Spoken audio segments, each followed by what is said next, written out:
If you think that the lost cause was limited to the confines of the states of the former Confederacy, you'd be mistaken. Hi, my name is Karen Cox, and I am a historian of the American South and of the lost cause. Today I want to talk about January 6th. It's the anniversary, nothing to celebrate.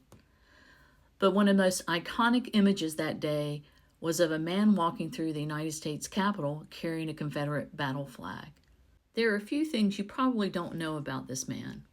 First, his name is Kevin Seafried.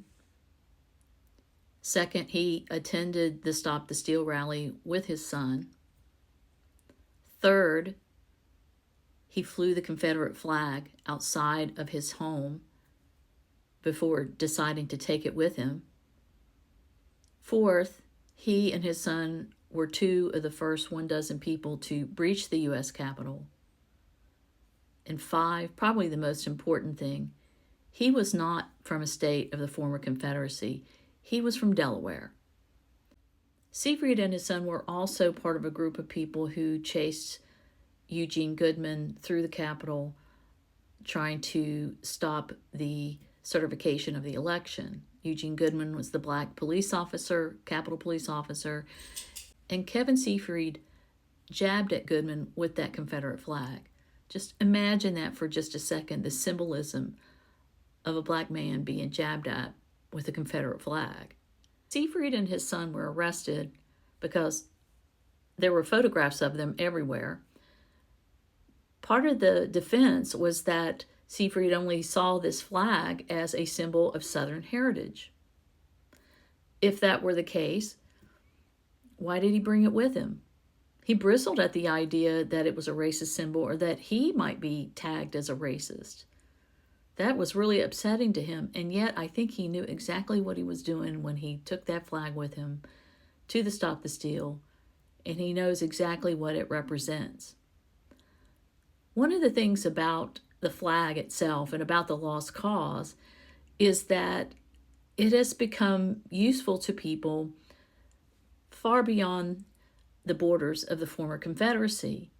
Seafried was from Delaware, but there were a lot of people there that day also carrying the flag who weren't from the South.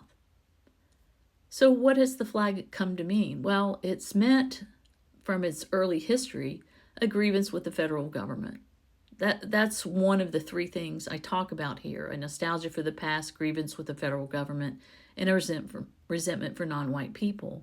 That day was about grievance with the federal government. Certainly that is the way President Trump responded that day, with a grievance that they were going to certify an election that he had lost. In fact, he was the one who was trying to steal the election, because they believed that the election was not just being stolen from Trump. In their minds, it was being stolen from them. This is the thing about the lost cause. It is a feeling that of grievance and being aggrieved and feeling disaffected, that somehow loss leaves you out. And you've got to do whatever you can to compensate for that loss.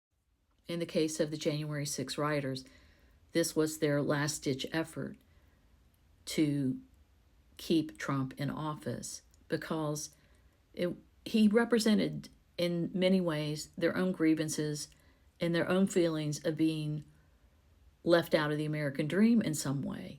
I think that the takeaway from Kevin Seafried carrying the Confederate battle flag through the United States Capitol is that it demonstrates very vividly the ways in which the lost cause, its message, and its symbols had escaped the South and become something meaningful to people who had no Confederate ancestry and no Southern heritage to defend.